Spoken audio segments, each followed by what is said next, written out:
Welcome everyone. Thanks for joining us today. I think we're going to wait just one more second here. We've got a couple of people still logging in.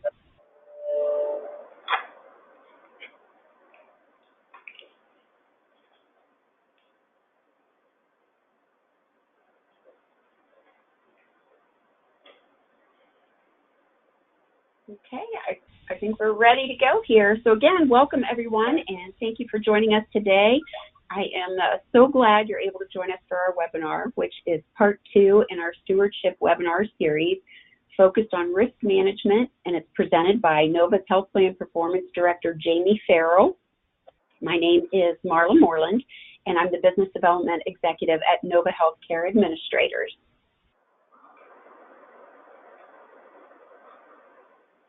Okay, before we do get started, we've got just a few housekeeping items. If you have any questions during the presentation, and we sure hope you do, please type them into the question box in your GoToWebinar control panel, and then we'll have time to address questions at the end of the presentation.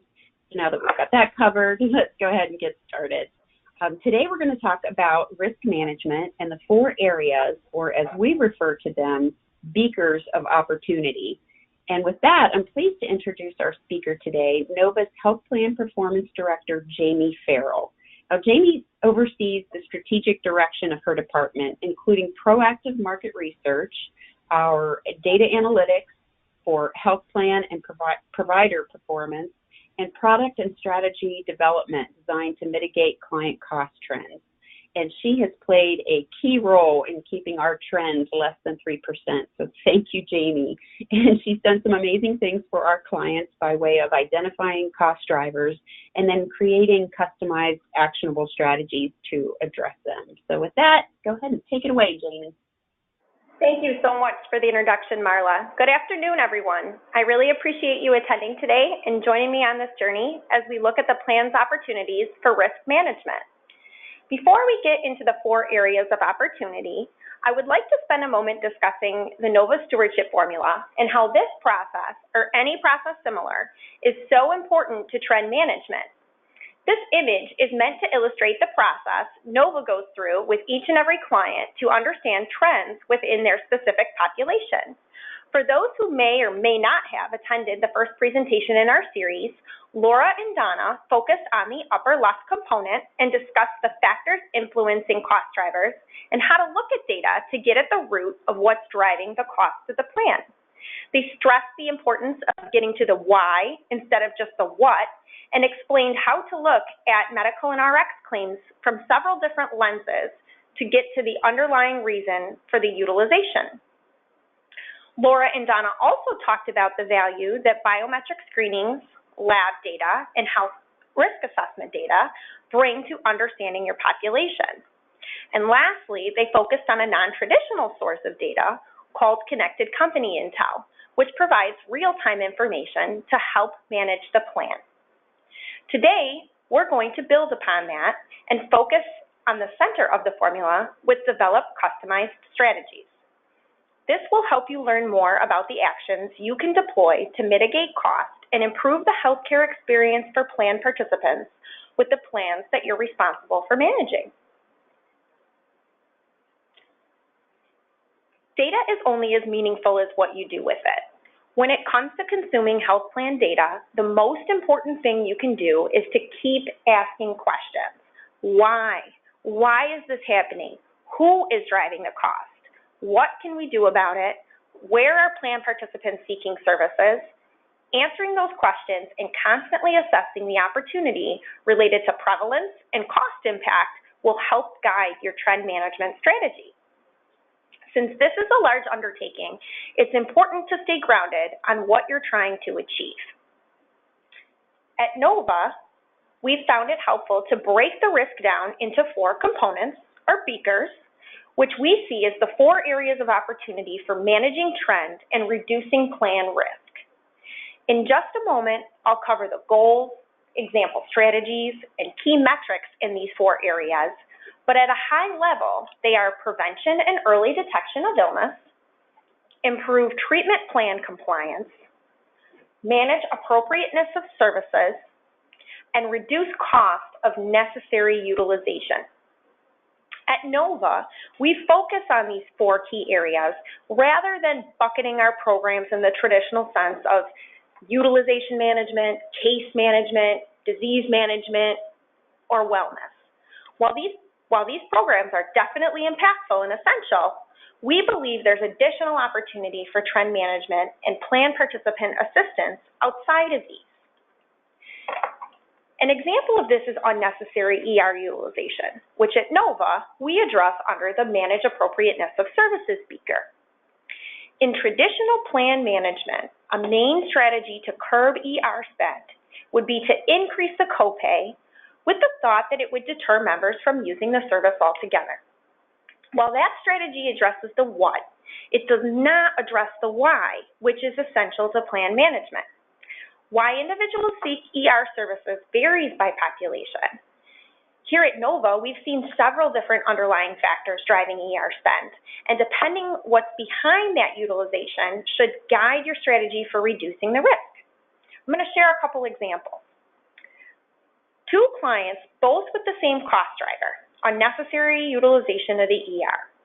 For one client, the majority of ER visits were incurred by young adults who had aged out of their pediatrician.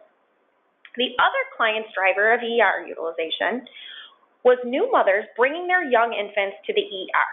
Those are 2 very different whys, and therefore 2 very different strategies needed to be put in place for those unique clients.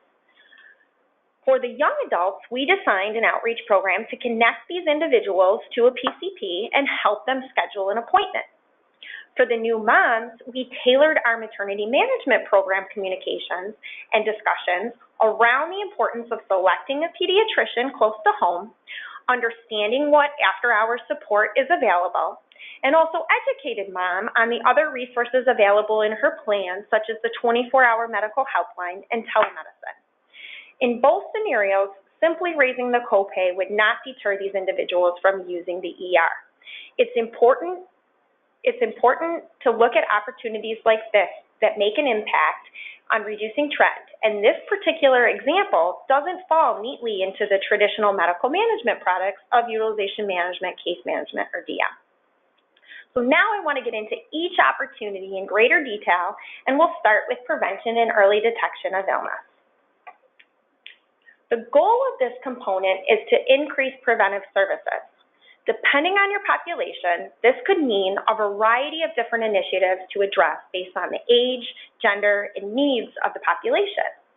The key here is to give plan participants easy access to services and educational materials on how, where, and when to access services.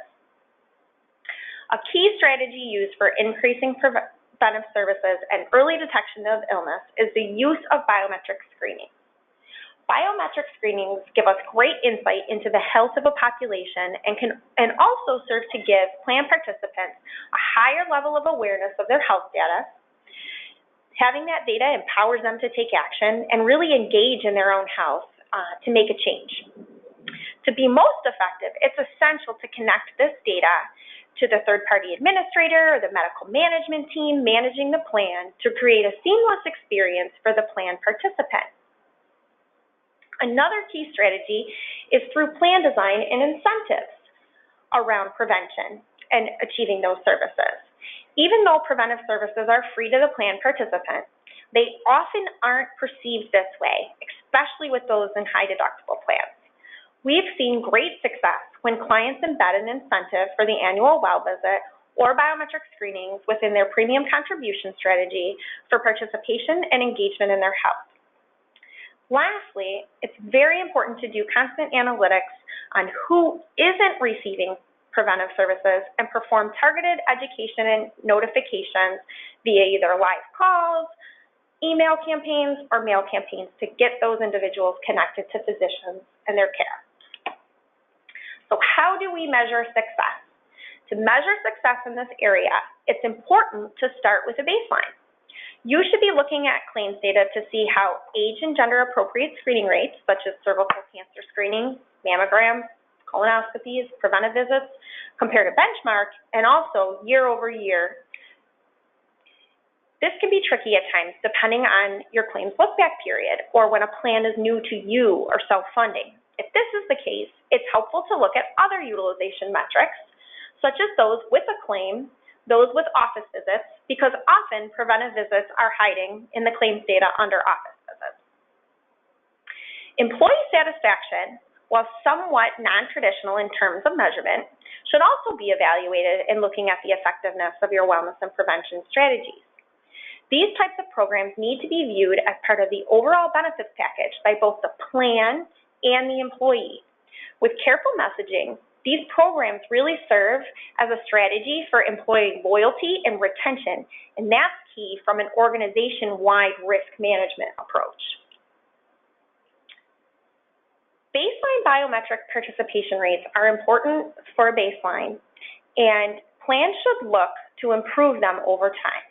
But from there, there's a variety of other data points that are captured within biometric screenings that can be measured to monitor success, such as comparing the year-over-year results and analyzing those who move from a healthier state or lower their risk based on the program and other interventions. Taking a look at new conditions identified within the population, this helps identify individuals who otherwise would never have been detected from claims, or those individuals who avoid care altogether. At NOVA, we see a high prevalence of those whose biometric screening is really the only claim we have and the intel that we have on that individual's health status. So this is a metric we've kept a close eye on.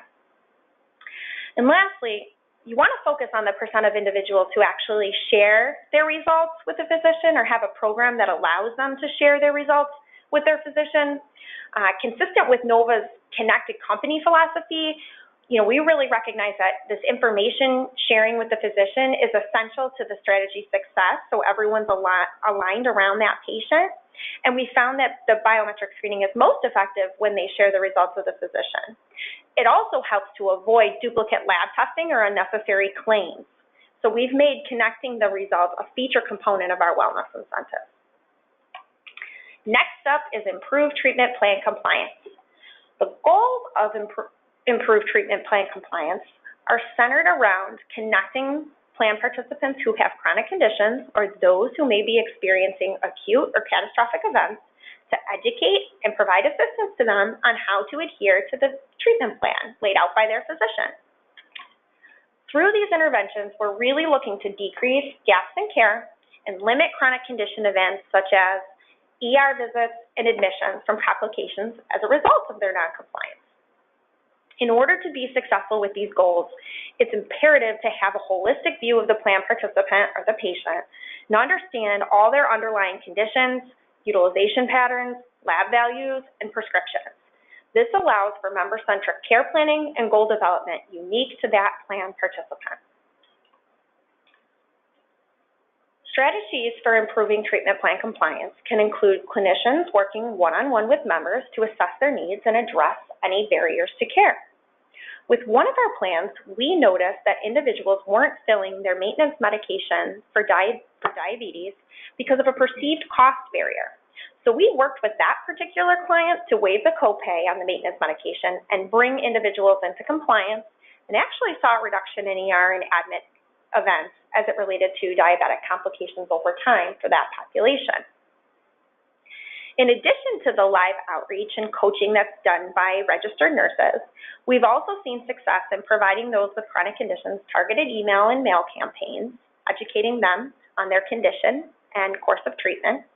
We also closely monitor engagement rates and keep the programs that we offer here at NOVA at the forefront of our employers' benefit communications or other clients, so that members understand the resources available to them and when they might expect an outreach from one of our clinicians, and they're more inclined to take that call. Another strategy is information sharing with physicians. So often, providers can write scripts for patients, but they have no idea or visibility into if the patient actually fills the prescription. We use our patient health summary to bring all the pertinent data points together so clinicians are able to view everything that's going on with a particular patient. So now I want to walk through all the valuable information contained here in the patient health summary. This here is a holistic view of the member, including a health status measure, and the member's top 3 chronic conditions up there in the left corner. This member's gaps in care are also highly visible so that clinicians can easily view and address these with the member when they're engaged.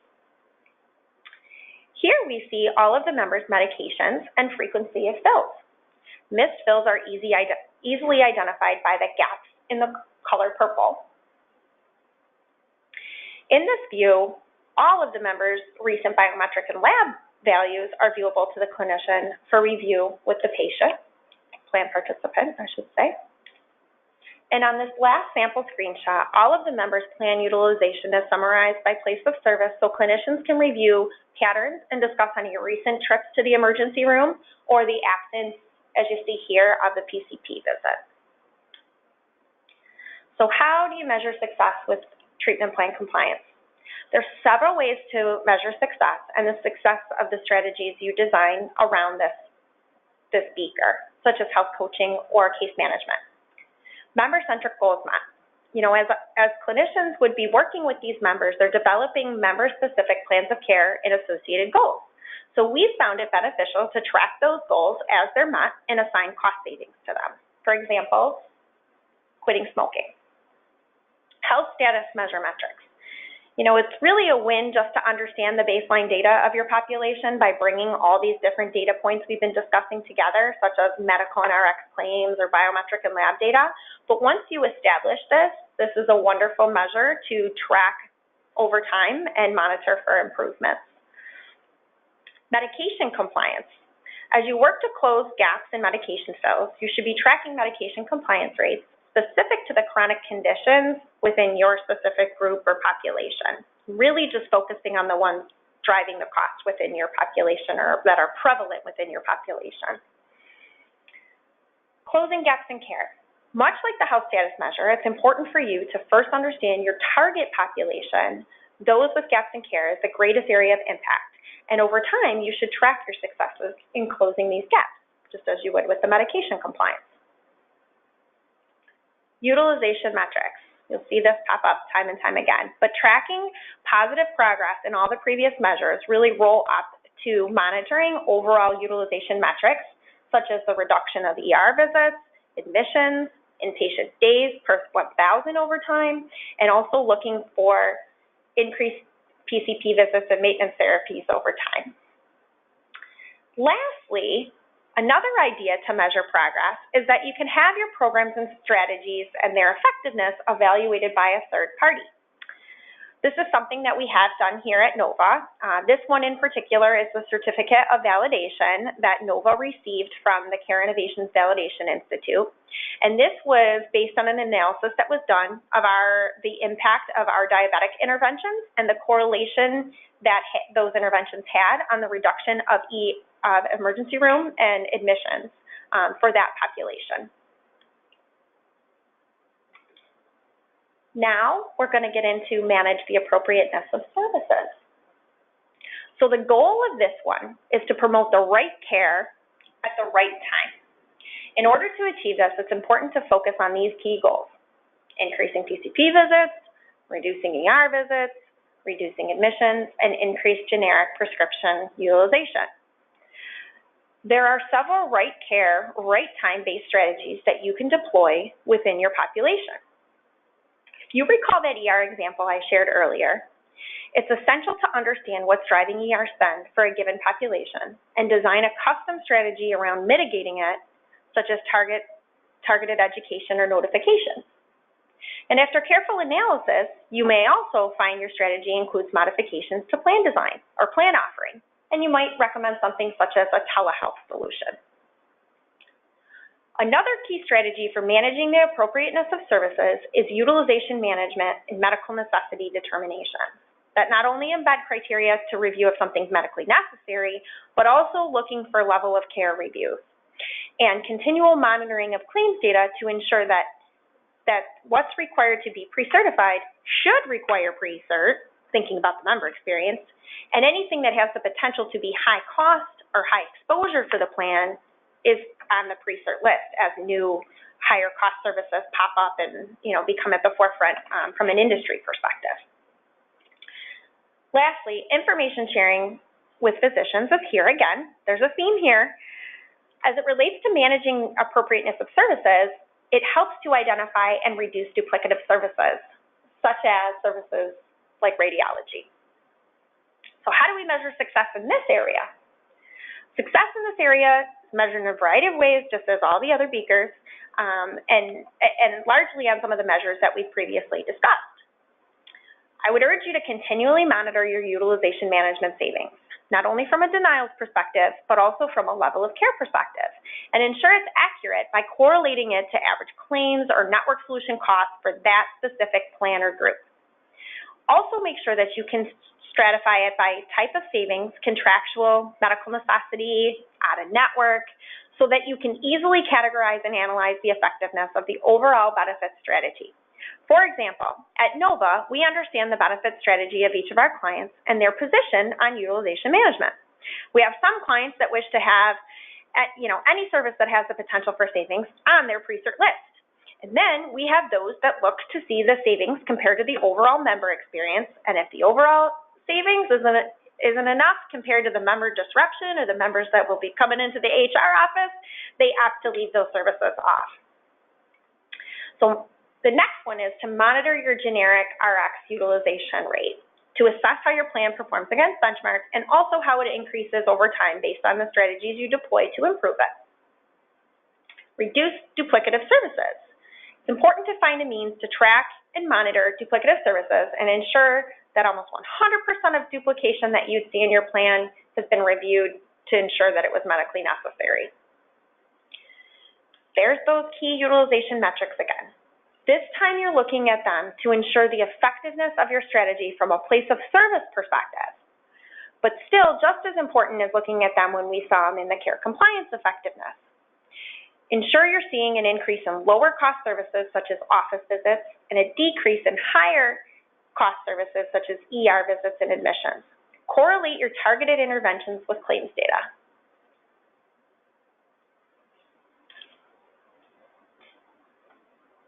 Okay, last speaker, reduce cost of necessary utilization. The goal of reduced cost of necessary utilization is to cut the cost of the services without cutting what's important or sacrificing patient care or resources.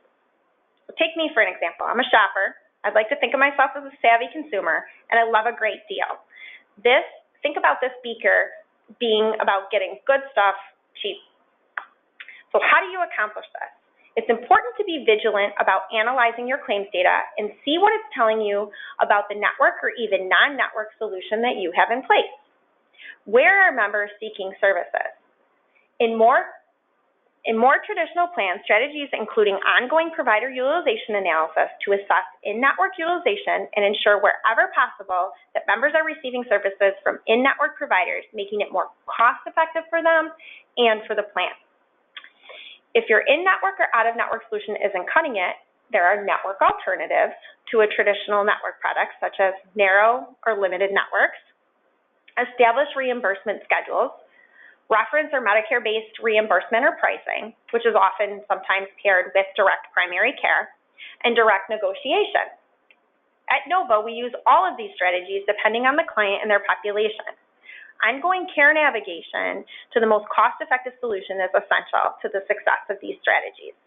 An example of this is narrow network repatriation of members who might present at a out-of-network facility and, if clinically stable, need to be moved to a nearby in-network facility.